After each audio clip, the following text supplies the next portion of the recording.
I was checking my messages as I was walking out and saw all the back and forth from you guys. And I saw a text from Nikhil, and he was like, it was a big text. He was like, "Hey, I heard that you're doing Grain to Glass tonight." He's like, "Make sure you call them out on this BS." Went on a rant. Let's start here. Let's start. A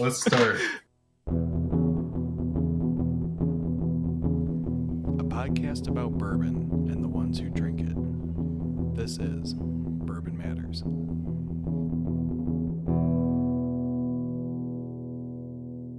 Welcome to Bourbon Matters. I'm Jake. I'm Salty. And I am also Jake. Not Salty, though. Yes. But and very excited for this episode. Yeah, we're talking about probably the most controversial topic that we've covered on the podcast so far. And at least for Dan. At least for Dan. Let's get into it. Kamala or Trump, guys? 1 full hour of election coverage tonight. And there goes half of our listeners. So 20 people are gone. But what we're actually talking about is Heaven Hill's Grain to Glass series release. A lot of people may wonder why this is controversial. Dan, do you want to explain to the fine folks? I think most people listening probably know why this is controversial. I will throw it over to Dan in a second, but I had probably 3 or 4 people ask me just today alone at the store, like, how are they calling this Grain to Glass when they don't own the farms? And asking me more questions about it. And my response to them was, we're going to let Dan tell you on Bourbon Matters podcast, and wait till Sunday when this episode airs, and then you'll learn all about it. So, yeah. Dan, get your initial opening thoughts out there. So we've talked about this a little bit. You guys know my opinions from the start, which is why this became a quick episode, is because it quickly escalated to a spot beyond the group text. So you guys have thought about this a little bit. I'll get your thoughts and opinions in a second, but I just kind of want everyone listening to start to think of what do you feel Grain to Glass whiskey means? What does that mean to you when you hear Grain to Glass whiskey? What does it mean to you? While they're thinking of that, before I ask you guys for what you initially thought of, I guess what I want to know out of you guys is, what bottles do you think about when you hear Grain to Glass whiskey? What are the bottles that you think of on the shelf store that you see? You're asking us now? Yeah, you guys. Not rhetorically. Not rhetorically. Just, when you hear, what's the first thing that comes to mind when you hear Grain to Glass whiskey? The first bottles you think of? So I think me and Jake are probably going to say the same types of things, but Whiskey Acres is obviously one of them. For reasons that I'm sure you'll get into in a minute, Dan. But in general, more like self-sustaining farm distilleries is what comes to mind when I hear Grain to Glass. I think the first time I ever heard that used was at the Whiskey Acres Masterclass. So that's kind of... I don't think we use Grain to Glass because we have a trademark on Seed to Spirit. So we try and push Seed to Spirit, but it's the same thing. Yeah, I think it was definitely Seed to Spirit, but I think it was talked about how, yes, this is Grain to Glass. Mm-hmm. But for me, 2 distilleries come right to mind: Whiskey Acres and Kilchoman, because they both talk a lot about how they're a farm, and that's like the origins of the distillery is, hey, we're a farm first. And then we decided to distill with our grains that we have. And so whenever I heard Grain to Glass in the past, it always made me think of, okay, this is a place that's growing their own grain, growing their own corn, etc., and distilling it and turning it into whiskey. I think with Heaven Hill coming out with this Grain to Glass series, got a lot of people thinking, and some people triggered. But what I really started to think about was, well, all whiskey is technically grain to glass. It starts with a grain and ends up in your glass, and you drink it. I don't think that's right. Personally, I think grain of glass should mean you grow your own crops and then turn it into whiskey. But I am just kind of very curious and excited to see where this episode goes and where this discussion goes. Yeah, that's what people think of. Like the big one in the U.S., most people would know, besides anywhere local here that knows Whiskey Acres. Frey Ranch is a big one. Yeah, that's what I was going to say. Up in Minnesota, you got Far North. There's a lot of them out there. And I think that's what people think of. They think grain to glass. They think craft whiskey of someone that does everything from grain to glass. And Jake, like you said, at the end of the day, technically all whiskey is grain to glass. So does it even really matter to use that Heaven Hill is using the word grain to glass? I guess is a good thing to think about. I haven't talked to you guys about this. I was trying to think of a comparison analogy for people to compare this to. And it would be, the best thing I came up to is, let's say you guys walked into your supermarket and you wanted to buy some fish for dinner. And there was a package of fish for $30 and there was a package of fish for $50. And it's the exact same type of fish, both salmon. And one of you goes, "Hey, butcher, why is this one $50 and this one $30? He goes, "Well, if you look at the one on that's $50, it says this fish was caught in water." Of course, it fucking was caught in water. It's a fish. It's all the whiskey stuff has to start as grain. So, does it matter that this is even an issue? I'll let people decide that. My bigger thing is that I don't think it's fairness in marketing, which I know is not really a thing, but it's just, I think, more of an attempt to trick the consumer. And we're starting to see more of that. And I'll talk about some other things later too. That's going on currently. There's actually a meeting in a couple of weeks that we'll be going down to with some other language that gets thrown around on bottles of whiskey. So let's just back up for a second. Mm-hmm. Why did they decide to call this line grain to glass? There's something different about the grain that they're using than their normal grain. Yep. So that's it. There's something different than their normal mash bill. And these are completely different mash bills. So you can't compare this to a Heaven Hill bib that's 7 years old because it's a completely different mash bill. There's a wheated mash bill, a rye mash bill, and a bourbon with rye mash bill. But they don't fall in line with any of the mash bills that Heaven Hill currently uses. What basically has happened and why, like what Nikhil was talking about is this BS that they're calling them out on, is if people have done any research into this, Heaven Hill talks about it, is they hired a farmer in Indiana to grow a variety of Beck's corn. Beck is a big corn company that sells seed. I think it's partly a marketing ploy with Beck's. They wanted a certain variety of seed grown in Indiana that a farmer did. He harvested that corn. He sold the seed to a farmer in Kentucky, the Peterson farm, which is right by Heaven Hill's distillery. We know the Petersons. Jamie's had a lot of talks with the Peterson farm. Nothing wrong with the Petersons at all. But the Petersons grow it in Kentucky, and then they sell it to Bardstown. So it's basically a corn that was grown in Indiana, sold to a farmer in Kentucky who planted it, and then sold it to Heaven Hill to make whiskey out of. And they're calling that grain to glass. So was when they sold the grain to the farmer in Bardstown, was that 6 years ago before they distilled it? So this has been in the works for 6 years. It wasn't just like, ooh, grain and glass is a hot topic. Let's come out with grain and glass whiskeys and find a local farmer. So it has been in the works.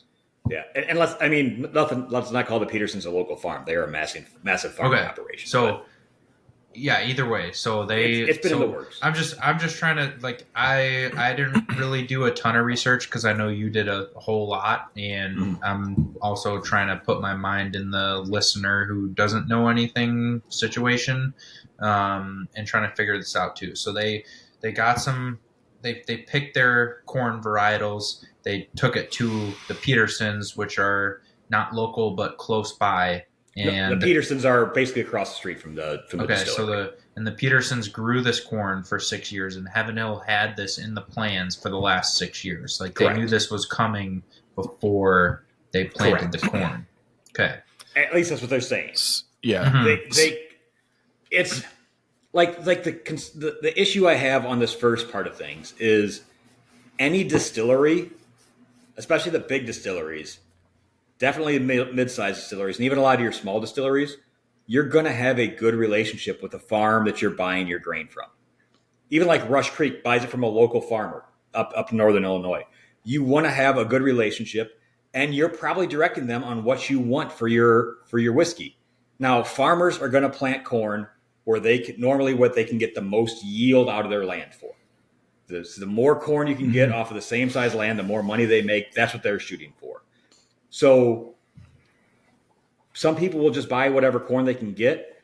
But even if you think about the documentary Neat, they had Marianne Eaves in the field with the farmers that were growing the white corn for Castle and Key when she was with them. I can guarantee you that farmer wouldn't have been growing white corn unless it wasn't for Castle and Key asking them to grow this type of white corn for their distillery.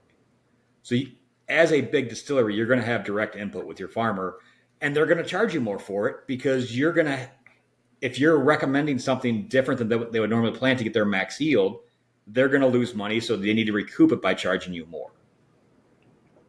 Yeah, which makes sense. Yeah.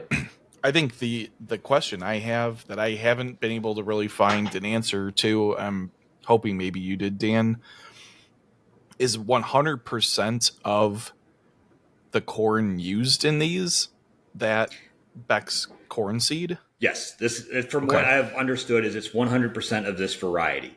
And what's funny is me and Rob were looking at it today, and Rob's given me some studies. So our master distiller, Rob Wallace, when he got his master's, he wrote his dissertation he was talking about different types of corn making different types of whiskey, our philosophy with our blue popcorn, our Bloody Butcher. His original thought was to do it on different yellow dent corn hybrids, which, for those of you who don't go to my Nerdy Whiskey Acres classes, yellow dent corn is 99% of the corn you drive by in the field. And that's what the overwhelming majority of whiskey is made out of in the U.S. is yellow dent corn. And he wanted to do it on different varieties of yellow dent corn. There's thousands of these. Do these affect flavor? And he was getting ready to start his research when a paper came out going over this exact information. And what this, I forget the guy's name, what he did in his study was he found out that the variety of yellow dent corn really doesn't matter because different varieties grown in the same location in the same conditions didn't have much of a flavor difference. What impacted the flavor more was, Rob uses this word all the time. I hate when people use this word. If you're a wine person, you've used it before. Yeah. I'm going to sound like an uppity fuck here. It's not the variety of corn. It's the terroir. Mm-hmm. Jake, what's wrong with terroir? It just sounds so uppity, man. Yeah, I agree with Dan. It kind of sounds like you know what you're talking about when you say, "Oh, that's terroir." I know what I'm talking about. I don't even make it. Other people make it seem like I know what I'm talking about. I know what the hell I'm talking about. That's all I care about. Jake, could you explain what terroir is for the people that aren't uppity like me? Our culture. I mean, I guess I would say it's the soil, it's the location, the weather, like everything impacting what you're growing. And it's used a lot in wine because, as we know, wine grapes, they grow out from the soil and they take a long time to grow. And the same vineyard, the same grape varietals planted in one location are going to taste completely different at a different elevation with different soil. So they're just kind of factoring in all the environmental aspects along with the soil as well. And that's why certain vintages cost way more than other vintages. You had wines, people know they're good vintage years. If the weather was perfect that year, if they got the perfect amount of rainfall, people just know that vintage is going to taste a lot better than a drought vintage or a flood vintage. So yeah, terroir does make a big difference when it comes to wine. It probably doesn't make as much of a difference when it comes to whiskey, but I'm sure it makes a hell of a difference. It makes a big difference because the main difference between a grapevine versus corn, wheat, rye, barley, we have 1 year to grow that. So that entire growth is fueled by that 1 year. Gotcha. Yeah. And we see it. If you don't believe me, look at our bonded series. 2018 was a really good rye year for us. 2019 was a phenomenal rye year for us. So if you have a couple of our bib bottles of rye, you can see a complete side-by-side difference of what 1 year makes. And that was the only thing different. The growing season, the exact same variety of rye we've always used. The only thing different was 1 year of growing versus the next year. And that's why bottled and bond whiskeys, I think, are so cool and are not talked about enough. People in the industry aspect of it. Yeah, people in the industry can geek out all day long. Oh, this was the 2019 crop. This was the 2020 crop. But I think bottled and bond, a lot of people just think of 4 years and 100 proof. But the bigger thing to bottled and bond is you're comparing the crop from one distilling season to the next. Mm-hmm. Mm-hmm. And it's so like that. That's why it bothers us a lot. Is it's like, okay, well, they're talking about this variety, which at the end of the day doesn't have a big impact on flavors. And it sounds like every year they're having a different variety. So you can't even, like what we do with for example, when we want to do different corns, it's the exact same mash bill, exact same yeasts. We just swap out yellow dent corn for Oaxacan Mexican or Oaxacan green corn. Everything else is the exact same, so you can see how much a difference it makes. With this, yes, they have two different bourbons, but they're different mash bills. One's wheated, one's rye. You can't compare it to the old Heaven Hill stuff because it's completely different mash bill than the old Heaven Hill stuff. So there's like really no way to compare it. They're just pushing this out as a product and calling it grain to glass and selling a 700 milliliter bottle for $110. Cast strength, I'll give them that. And maybe it's the best whiskey I've ever had. But they're promoting it as this specific variety they picked out. And the reason why, so I'm going to go corn nerdy here, guys. Sorry. The reason why the varieties don't matter that much is since the 1930s, the majority of the corn in the U.S., the yellow dent corn that's been grown, comes from one father plant and three different mother plants. And that's it. That's the yellow dent. It was originally a southern yellow dent corn crossbred with the northern flint corn. And that's what our modern yellow dent corn is. So then from there, it's just inbreed. There's a lot of inbreeding, so probably some big Hartsburg jaws on some of the corn or whatever that name was. Lots of inbreeding, and it's, okay, you take father A, breed mother B, you get corn AB. You take father A, you breed with mother corn C, you have AC. You breed AB and AC, you get ABAC. You breed AB and AC to B, you get ABACB. And that's all these varieties come from, is that. And the reason we have thousands of these is because of the fact that farmers are trying to find the ones that grow best. They're trying to find ones that are more insect resistant. So I remember watching the movie on it in ag class. It was in the 60s or 70s. A corn borer killed off 15% of the corn in the U.S. in 1 year. So now you want to find corn that's more resistant to corn borer, and so you have different varieties so you don't lose all your crop in 1 year. And now you're now modern science, we're GMOing stuff. So we're splicing in stuff into DNA where the corn stalk is stronger so it doesn't blow over in a windstorm, and it's more resistant to this fungus. And you're adding these things in to make the corn grow better and easier and maximize the yield because we can't make more land. But it all goes back to those original mother and parent or father and couple mother parent plants. And that's why there's not a lot of variation in terms of the flavor, is because you're not, like our hybrid that we grow is a yellow dent corn from the U.S. and red Italian corn. Completely different style of things.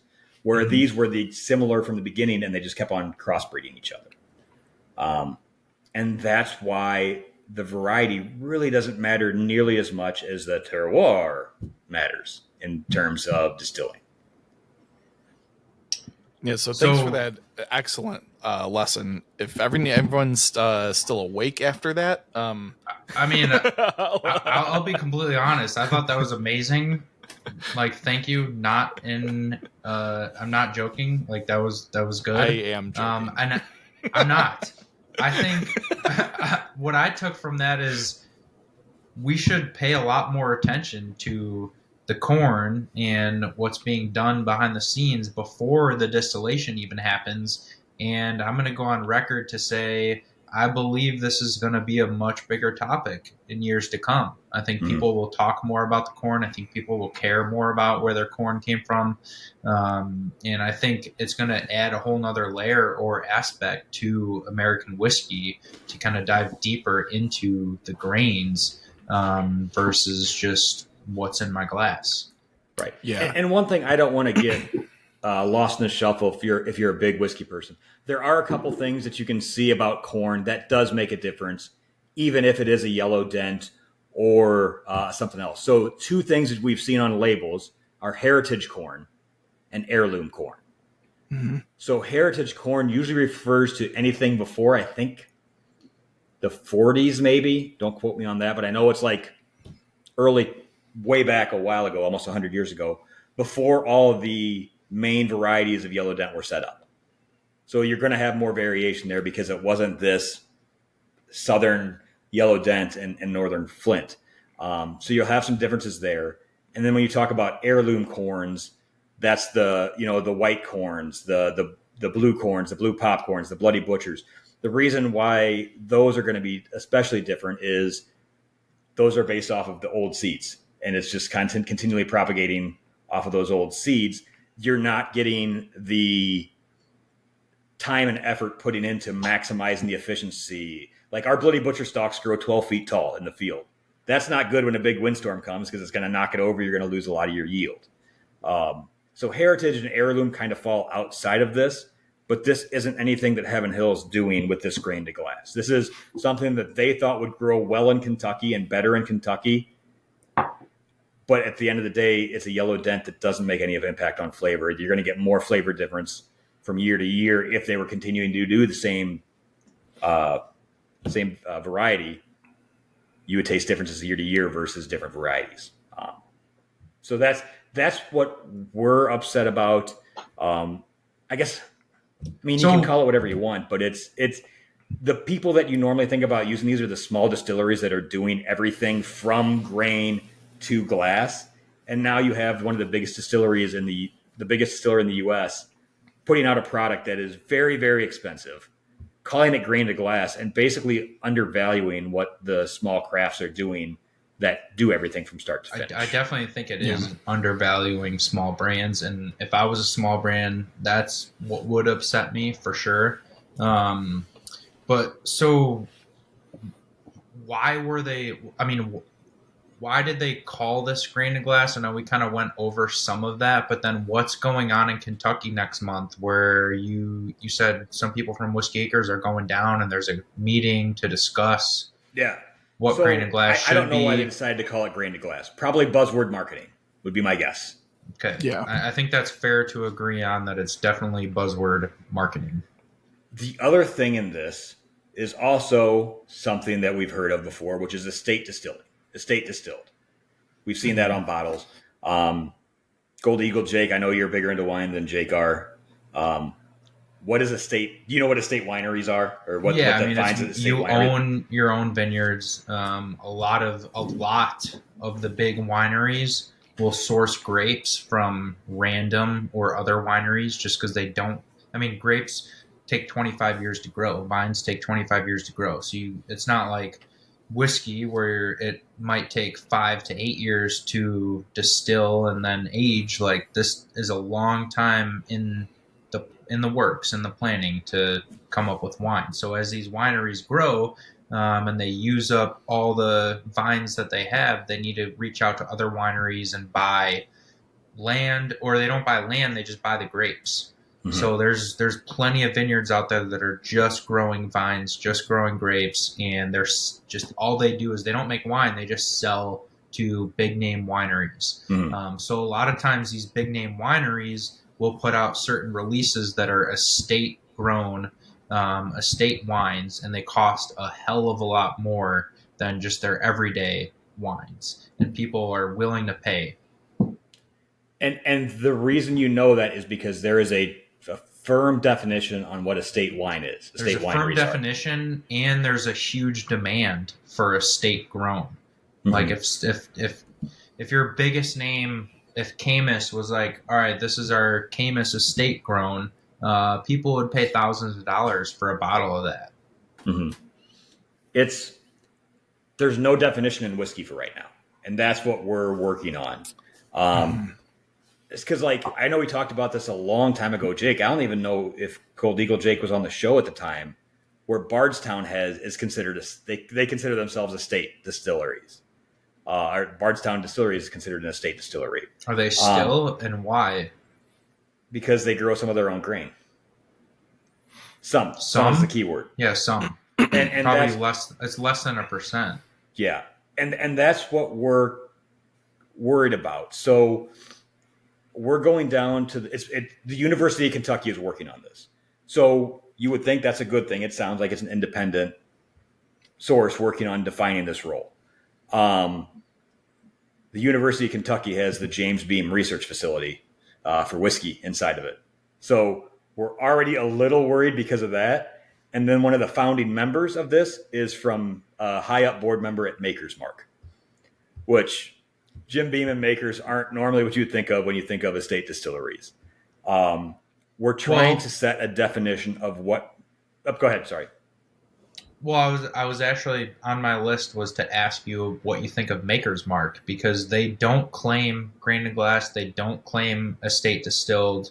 As far as I know, like, it's not on any of their marketing buzzwords, but they do get all the grains locally within 50 miles from the distillery. And I'm pretty sure all the farmers grow their grains exclusively for Maker's Mark.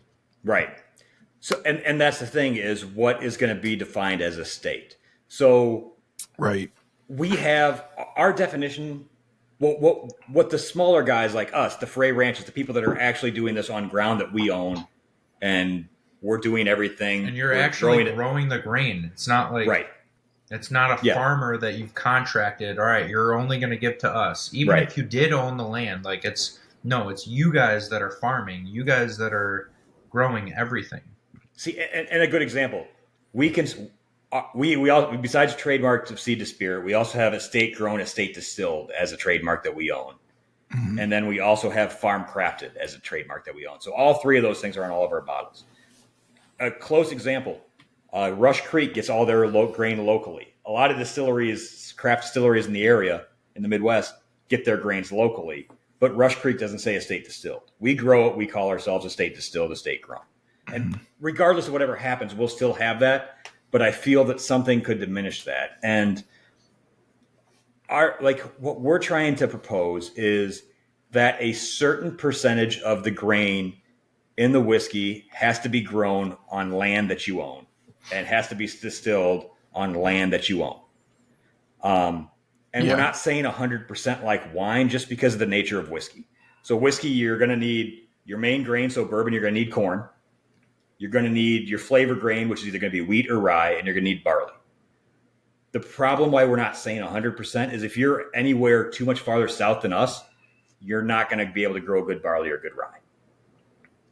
And why would you knock out half of the U.S. just because they can't grow a grain, flavor grain, or an enzyme grain because of their growing conditions? So I think our initial thing that we talked to them about was saying that the primary grain has to be grown on property that you own.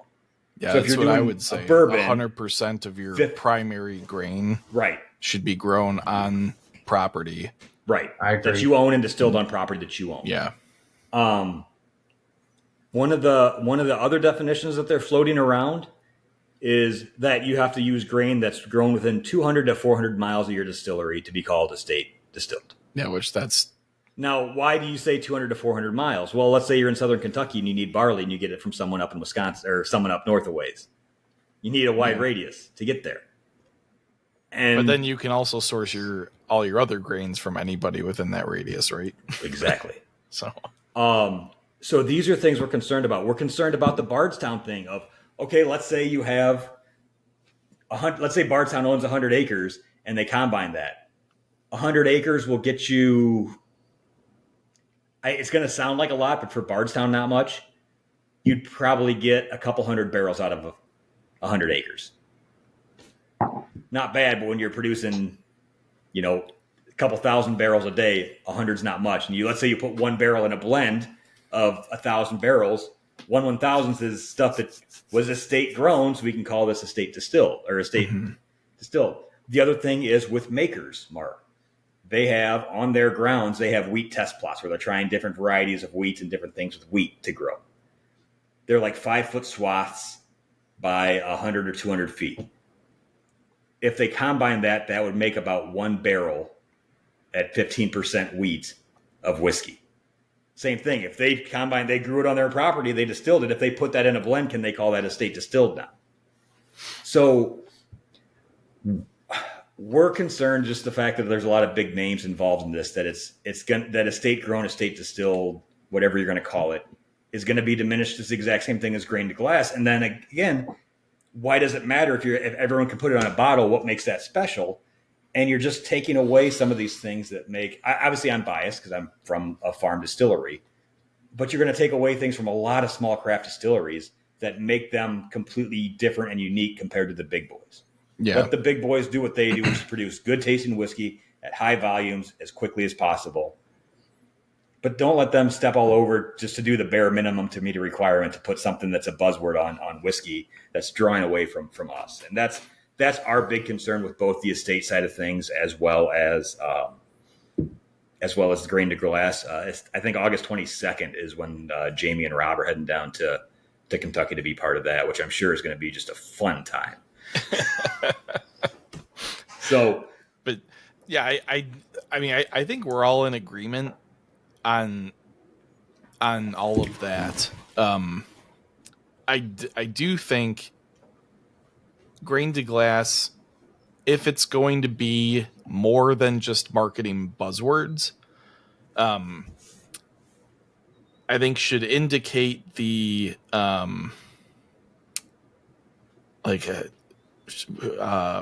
provenance or provenance of the provenance of the grains used to distill what you're drinking. So in the case of this Heaven Hill whiskey, there's a clear established lineage of that grain, and that grain was used to distill this whiskey. I think that's a fair use of the term grain to glass. Now, if it had been 5% of Wait, this you think distilled Heaven Hill whiskey is a fair? Well, he also sucks their cock every day, so I know it it makes sense that he would but go like that route. I'm sorry to cut you off, but like, you actually think Heaven Hill is fair to say grain to glass? And you know I normally side with you and not with Dan, but so I think grain to glass and estate distilled should be two totally separate I agree on that. definitions. I agree on that. I think calling something grain to glass should require full transparency on the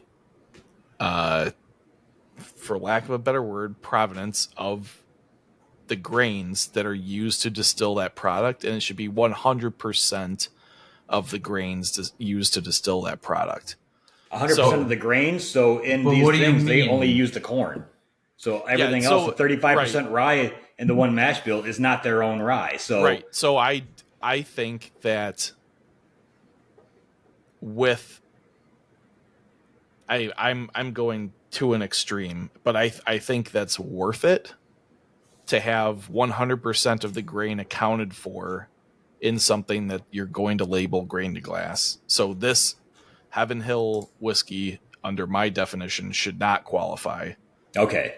Unless they sourced their rye and their barley from specific farms and disclosed that supply chain or whatever you want to call it, and only used grains from those suppliers to distill the whiskey.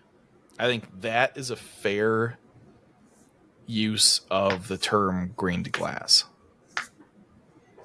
In my opinion, grain to glass is more about transparency and the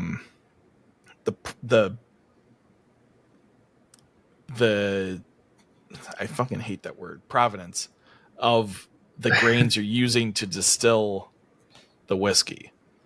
estate distilled is totally different.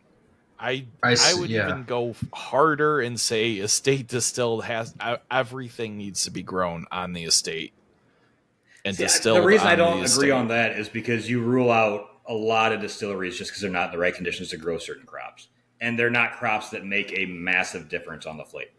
I mean, you have a flavor grain, and most times malted barley, you could take the malted barley out and not even know it was there if you just use enzymes. I get that. Your primary grain, I guess, would be the best compromise. I think the two discussions and the regulations for both need to be talked about at the same time, because I do think, to me, grain to glass forward should mean you're distilling, you're using your own grains. It's farms that you own, but estate distilled kind of takes that to a new level. And here's the thing, though. Nobody really talks about estate distilled when it comes to whiskey. Not yet. You don't hear that term at all. Yeah.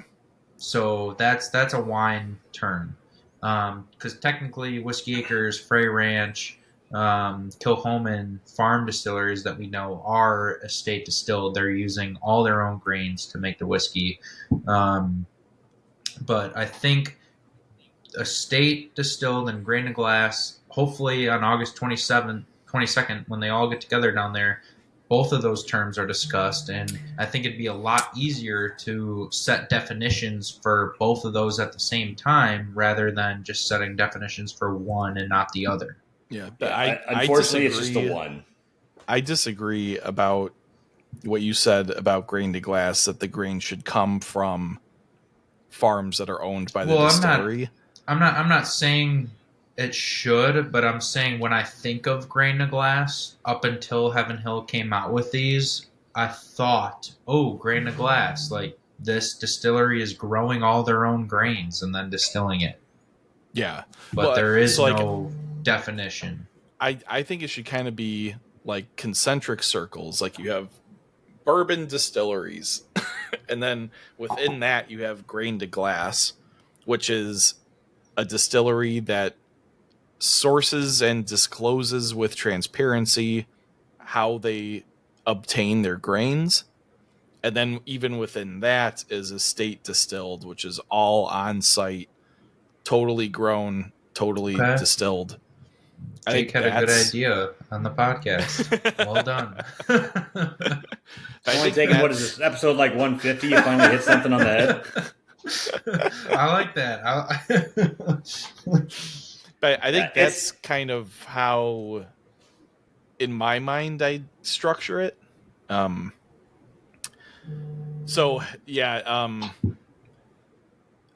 do think the Heaven Hill grain to glass label is a bit of BS. I don't know if I'd call it like deceptive, but it's like pretty close.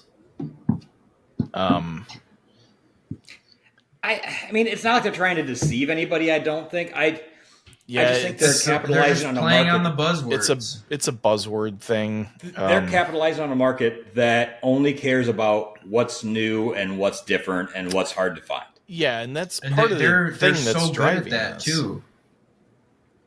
Yeah, they're so good at that. Barrel Proof became hot.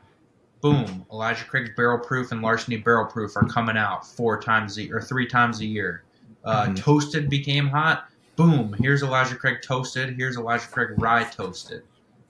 Like they're jumping all over it. Bottled and Bond, 7 year. The thing with those, I will give them like the thing with like the Toasted, the Barrel Proof, things like that. Those are things they at least can turn around quickly. At least they had to think about this in the future, right? A barrel proof, you don't have any time to turn around. You can just, we're dumping this, we're not cutting it, we're selling it as a barrel proof. Toasted, you know what, we're going to take this, we're going to throw it in toasted barrels for 6 months, a year, 18 months, whatever, we'll come out with it. That doesn't take much time or effort. They put a little bit of time and effort behind this, but I think like we've given Buffalo Trace shit for some of their high expensive stuff they come out with. This is Heaven Hill doing the exact same thing because we haven't tried these yet. We're going to try them here in a second. I'm guessing they're not going to be okay. So let's think of it this way: what Elijah Craig C923, kind of the big barrel proof release that had high votes. It's a $65 bottle for $7.50. This is basically twice as expensive when you're looking at it because it's $110 for a 700 milliliter. Is this going to be twice as good as Batch C923 or most normal Elijah Craig barrel? We're going to get into that in a minute. I mean, and if it's not, Jake and I have tried them. I've been kind of sipping on them and gathering my thoughts. Yeah, throughout I've been drinking episode. The Whiskey Acres Barrel Pick, the real grain glass, from Gold Eagle, right? the real grain to glass. Because I have these here, I'll try them, but fuck that until now. Yeah. So we're gonna get into how the whiskeys taste in a minute. But yeah, I mean, I'm a Heaven Hill fan. I'm not a fanboy like Jake over here. No hate. Like I think Heaven Hill is great. But yeah, I'm not doing what Dan's doing to Heaven Hill right now. That's what Jake does on Whatever a daily basis. Taking one all the way down. I have respect when you're for the Heaven best, Hill. you're the best. What do you? I do have respect that they went out and did this 6 years ago and planned for it because they do seem to be ahead of the trends or on the trends. So you got to respect that. Like it's very hard in this industry to plan for what's going to be the next hot thing because it takes time to make all this stuff, as we all know. So yeah. However, though, that's the one different thing with big distilleries is they can do like some of these are producing 5,000 barrels a day. You can take 3 days, produce 15,000 barrels, and take a gamble on this becoming trendy. Where for us to make that, I mean, we're never going to make 15,000 barrels in our career at Whiskey Acres. You know, yes, you will. It takes a good chunk of our time to try and guess the trends. So the big guys can spend more time guessing the trends, but it's usually they're following the trends of what craft did originally. So, is that why Heaven Hill's buying up craft distilleries and smaller distilleries? I think that's just hedging their bets. And I think I know we'll talk about it later this year because I did a big research project for work on has whiskey peaked, and we have our things on that. But I feel times are going to get more and more difficult for craft distilleries moving forward. And then when you start letting big boys use the things that make craft distilleries unique, it's going to make it even more tougher for craft distilleries. So I don't have any concerns about us, but Heaven Hill's I think some of the really small guys are going to. Heaven Hill's still family owned too, and trying to compete against Diageo and all the other conglomerates, you have to start diversifying and gobbling up some other brands. Yeah, I agree. Speaking of gobbling up, do you just really enjoy gobbling everything about Heaven Hill? Yes, I do, Dan.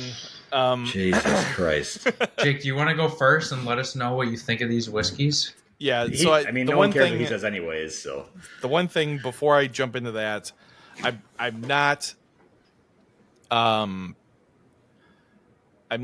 advocating for this price point. I think this is a very high price point. I think these should be more around 80, 85, maybe 90. On what terms? So what's your basis for that? So I would imagine that for a distillery this size to properly. But exactly a distillery this size. Yeah. So a distillery that's pumping out as much product as Heaven Hill is, to try and micromanage a project like this has to incur extra expense just logistically. So I understand why it's more expensive than Elijah Craig special releases or their barrel. Dan, before you explode, I'm gonna say I think for a distillery this size, it's very easy for them to hire somebody and be like, all right, we want you to do our grain to glass, and this is going to be experimental. As Dan said, they do hundreds and hundreds of thousands of barrels every year. So what's another 10,000 here to do a special little project on the side? It'll take a third of our distilling day to do this. So yeah. Well, but so if they're controlling everything properly, they have to segregate this grain from everything else. They have to properly sort everything through the system. They got to keep tabs on all these barrels. There's a lot of extra work that goes into Go Yeah, ahead, 'cause Dan. it's hard like to keep this. tabs on barrels. It's hard to put That's that in like the the system that easiest tells you part, exactly but where it. trying to get this grain, only this corn, through their system without mixing with any of the other corn that they're just dumping into hoppers all day, is logistically more difficult than just their normal distillation process. No, because you they're can't still you can't doing. argue that that's Yes, I like, can, because they're doing a big enough volume that they have truckloads it's of grain more come in. difficult. They No, have to pay it's special more difficult. attention. It's more. It costs You more have to money. pay attention when you're working. They That need makes to your hire- job so hard. Oh No, my I god, I gotta pay mean- attention when I'm working. Oh no! Anytime you deviate from your normal process, you incur expense. They You need to. do, but it's you just need to bring a couple extra people into the mix to be like, all right, you're gonna Yeah, but that's handle all the money. grain of That glass. costs money. Right, it is. It- but how much does it cost? Double what a normal 6-year should cost? I said at the start, I'm not saying it's worth $110. 90? You said it's worth 90. At 95. most, it should be $20 like $20 off. Whoa! Hot take. That's So, like okay. 40%. Okay, so first off, your cheapest cost of making whiskey is your grain cost. I'm That not is the saying that the grain is the that- expensive thing. I'm saying the logistics and the management of But the here's project the thing: is expensive. It's more difficult for us to do this than for Heaven Hill. So Well, no shit. But- There's but two here's the reason people that why. work in your distillery. no, but even on the farm side. So when you're doing these different grains, you don't want them to crossbreed. So you have to have dividers between. You don't want corn. You don't want one variety of corn stacked right on top of the other variety of corn. Okay. Yeah. They can do hundreds of acres and have waterways and land borders with grass strips and things that separate them out. When we do our test plots, or not our test plots, we do our specialty grains, we have to put cover crops in between each variety. So we're losing more land space because of that. It's not that much more difficult because they're bringing stuff in by a truckload. And it is this truckload, which, by the way, is 50,000 pounds, is bigger than what their fermenters can hold. So they're having to do full fermenters anyways of a different mash bill, which isn't that difficult. And when you talk like a company like Bardstown that has everything automated, it is just flipping a switch a different direction. So it doesn't add a ton of cost. I am not saying that it doesn't add cost, because it is going to be more expensive grain, and there was time developing it, and there is a little bit more of paying attention while you work, such a bad thing to do these days.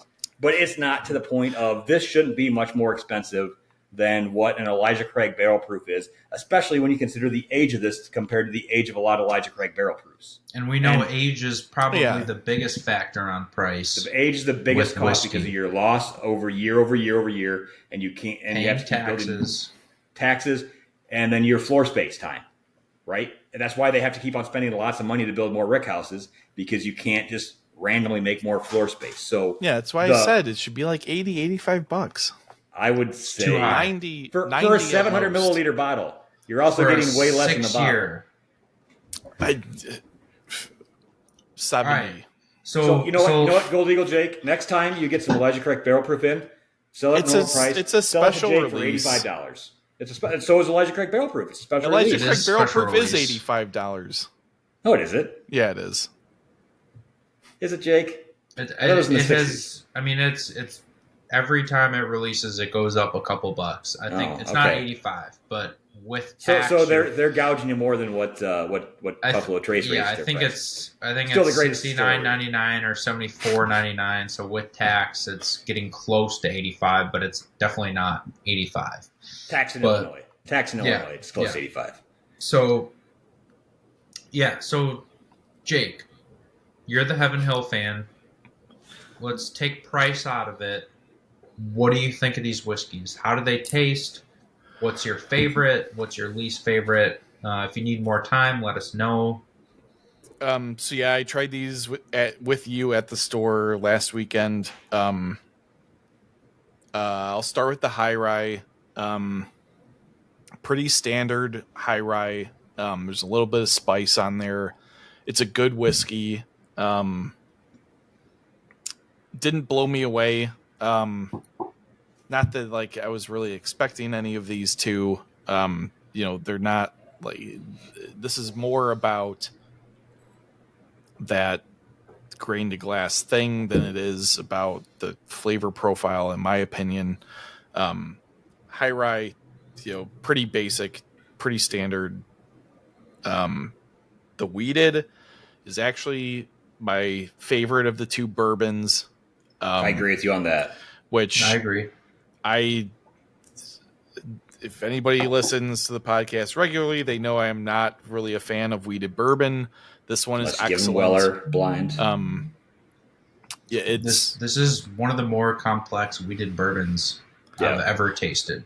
Yeah, there's something special about this wheated bourbon. Again, I don't know if it's worth $110, but it's good. It's very, very good. The rye is very tasty as well. Pretty sure it's a 51% rye? I have it here. No, the rye whiskey is 63% rye, 23% corn, 14% okay. malt. Lower percentage of rye. It's good. Kentucky it's not rye. It's not like, it's definitely not worth it compared to like Rittenhouse or Pikesville or any of the other ryes that they produce. Like you're paying for that grain to glass provenance, and it's not worth it in my opinion. I would say the wheated bourbon comes the closest to being worth the price point. Yeah. But I think it's worth mentioning that this tastes nothing like Weller, which is what a lot of wheated bourbon fanboys, if you will, like to put up. Like it's way more intense. It's way more complex. It's not soft. You can taste the proof in all of these. Like none of these are a hidden proof kind of vibe. I mean, they're not like super high, but they're all between 107 and 118 or 19, I believe, or 123 is the rye. Okay, 123 on the rye. So they all kind of taste at their proof point. But yeah, the wheated is very complex, very flavorful, but it's the complete opposite of like a Weller wheated bourbon. It's not soft. It's not friendly. It's definitely It's a maker's barrel proof. It's for private. It's a private select makers like person, someone who likes a little more complexity, a little bit more going on, a little more harshness around the edges will really enjoy this. It's what I wish wheated bourbons were more like. I agree with that. It's like the Whiskey Acres barrel picks are closer to this kind of realm of like a little bit more punch and a little bit more just boldness. More going on, like more flavors, more complexity. But even like, because I got $5.95 here, and I get like a lot more marshmallow, the creme brulee, the whatever the fucking milk thing you always say is. So the Whiskey Acres wheat. Dolce de leche. If I will step in here, the Whiskey Acres wheat reminds me of a little bit of Weller because it is soft, but I do think it also carries a lot more flavor, like this Heaven Hill does. Yeah. Than Weller. Well, see, so I hate using Weller as like the benchmark for wheated bourbon, but that's just what everyone's like, yeah, whatever. So it will be the benchmark, whatever. But it's so bland and it's so plain. Agreed. And I think that's why people like it, because it's soft and it's easy to drink, and you can pour a big glass and you can just sip on it and not think or worry about anything. And that's why it's cheap. On like the wood notes, it's bland. It's bland in every way possible. Yeah. Like Weller is very bland, but it just is easy to drink. So that's why people like it, because they can pour another pour. They can have 3 or 4 in a night, and they blink an eye, and they're like, oh shit, I drank a quarter of this bottle already. Mm-hmm. Yeah, I mean, what really blows me away on this wheated is the wood notes are excellent. You get a lot of those. The spice carries through too. The spice is crazy good. It's like a lot of like you're better at picking out spice notes than I am, Jake. But it's almost like clove and like stuff like that. Like it's it's definitely not like a cinnamon spice. It's more of a fruity clove kind of like gentle spice that kicks in, and it definitely reminds me of like a Maker's Private Select type of spice, where you just get more red fruits, blueberries, black cherry, like darker fruits. And it's extremely complex. There's so many different flavors going on with this. And if you can't tell, the Wheated is my favorite out of the three. I would put the rye as my second favorite. I also get a lot of like fruity and lively notes out of the rye. And honestly, I think the high rye is kind of bland and just meh to me. I'm gonna agree. When we tried it a week ago, I did like the rye the best, but revisiting them tonight, I think I do like the Wheated. The straight rye. Okay, yeah. I mean, I like the rye the second best, and it's a close second because I do think there's a lot of complexity with the rye. Yeah, I agree. I think the high rye. I think the Wheated is my favorite. Yeah, the high rye bourbon is good, but I think it's just kind of it is what it is type of thing, and I'll just give you my feedback on all three because a lot of people have been asking me over the last 2 weeks since we've had it at the bar. I think they're all very good pours. They're all very good whiskey. If they were sitting on the shelf at their retail price of $110 all day, every day, I don't think people would be buying these up. I think they would sell, but I don't think they'd be flying off the shelf. I'm not too far to line with you guys on this. The Wheated's the best. The other two I don't care for. Here's how I would look at it.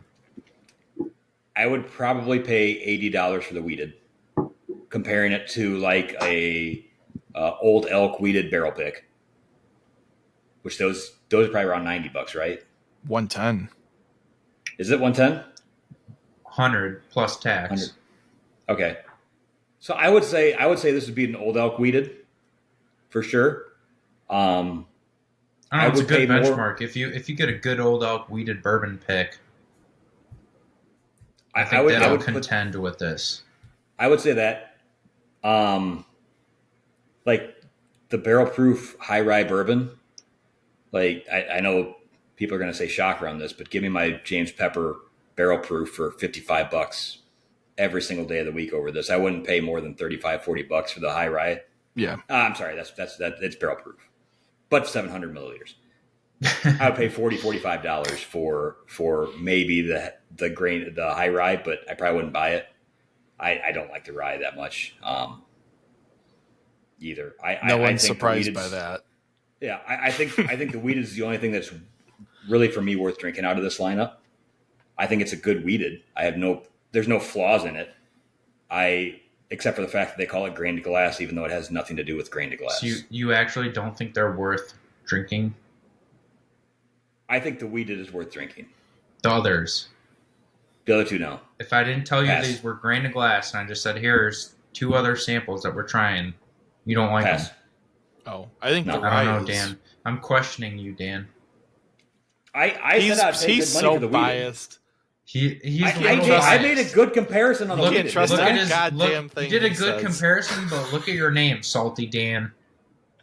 Yeah, I'm salty because it's a grain to glass. I'm not salty. This is a good whiskey. The Wheat is good.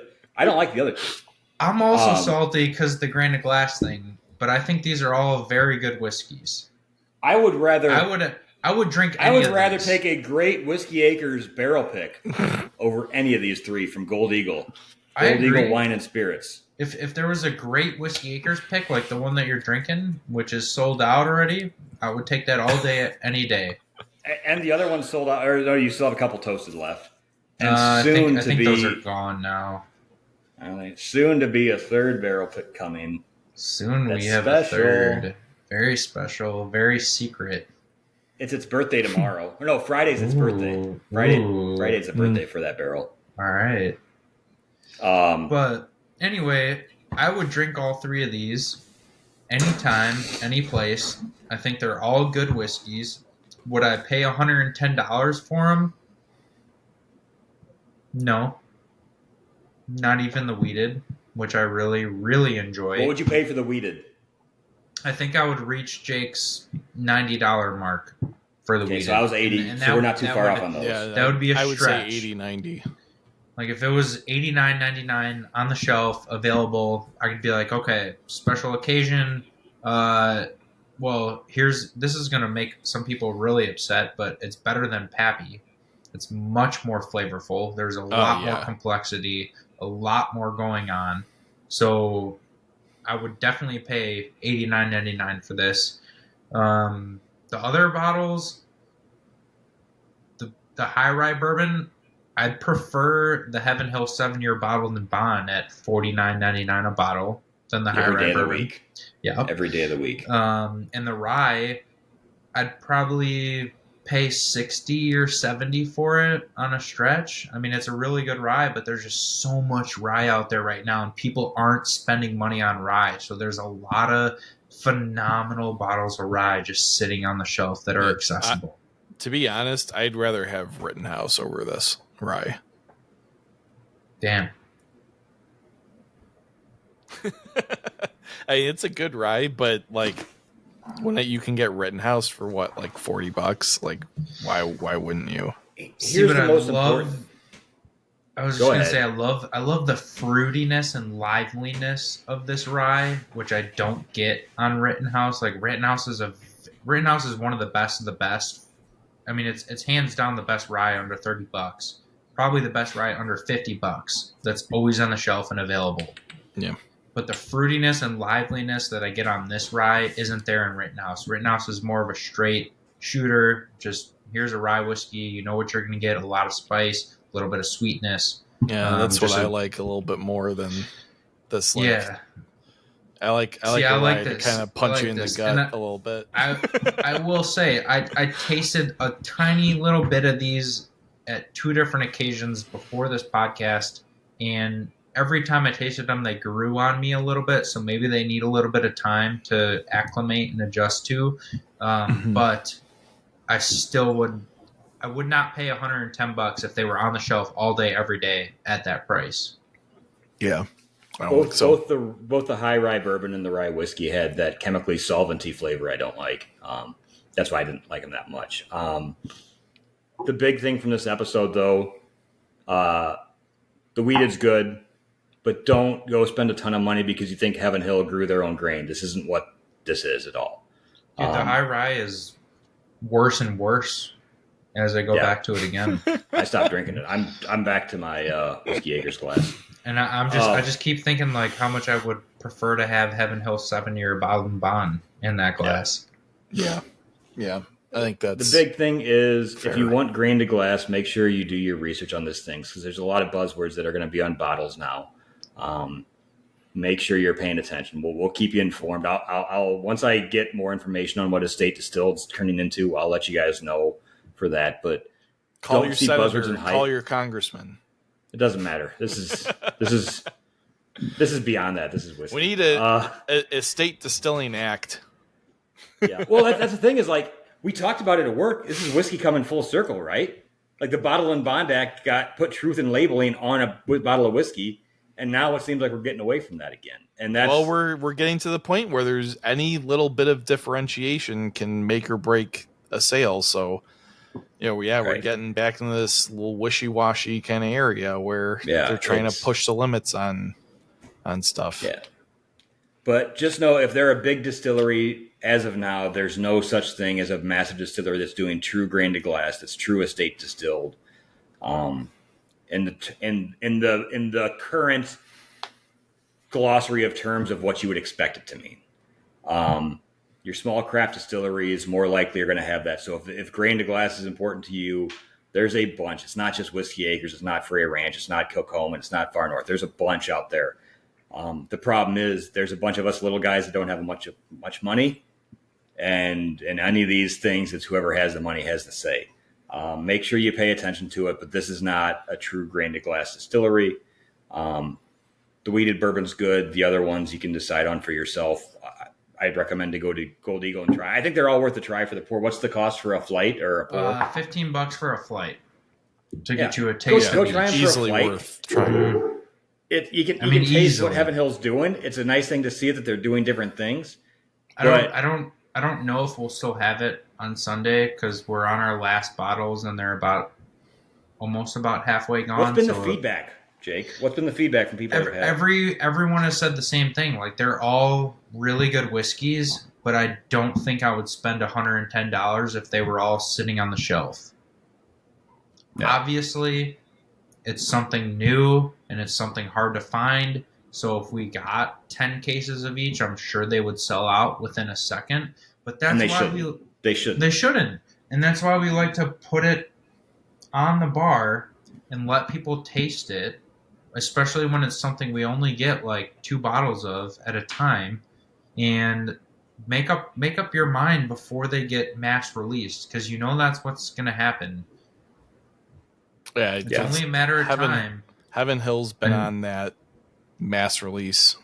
Which is now. a good thing. Like, good It on is them a phenomenal thing. Yeah. to plan and be ready for, hey, this is the next hot thing. All right, we're going to, in a year from now, have hundreds of cases of this going out to every location. It's a great thing for whiskey people. We should all be happy about that. But I'm so are amped you for ready? the toasted rye. Toasted rye is great, I heard. But are you ready to spend $110 on each of these 3 bottles when they do become available?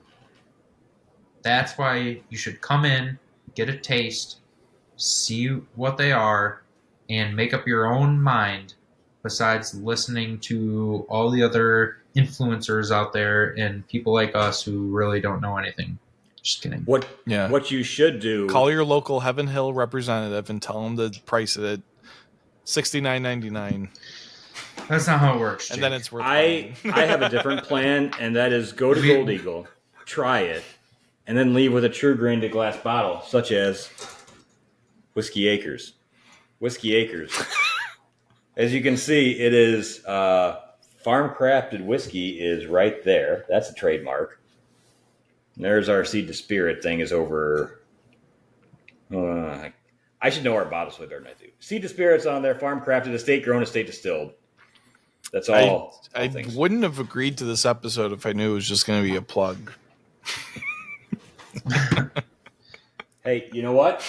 Soon coming to this is a very special barrel coming to Gold Eagle of Whiskey Acres, which is estate grown, estate distilled, I'm pumped for Seed that to one. Spirit, grain to glass, farm crafted, all the actual terms that we use today, all in one bottle coming soon. And maybe one day you'll let us pick a rye.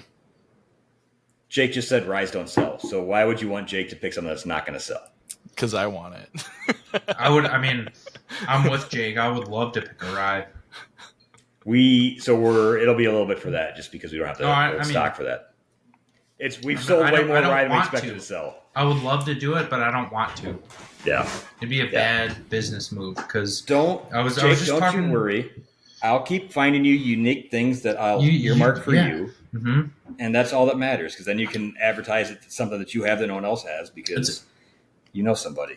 So it's amazing how many people in the industry prefer rye over bourbon. Because it's better. I was just talking to the Still Austin guys today, and we were just talking shop, whatever, here and there, and we were just talking about how they're like, how do you have this on the shelf? How is this sitting on the shelf? Like, this is one of the best ryes I've ever had. And it's like, rye just doesn't sell as much as bourbon. I think some of our best picks we've ever done are rye single barrels, and they're still available on the shelf because people just see rye and they're just afraid of it. Yep. Well, did they leave with a bottle of rye? Because the last Scotch guy that was there left with a bottle of Whiskey Acres. He did.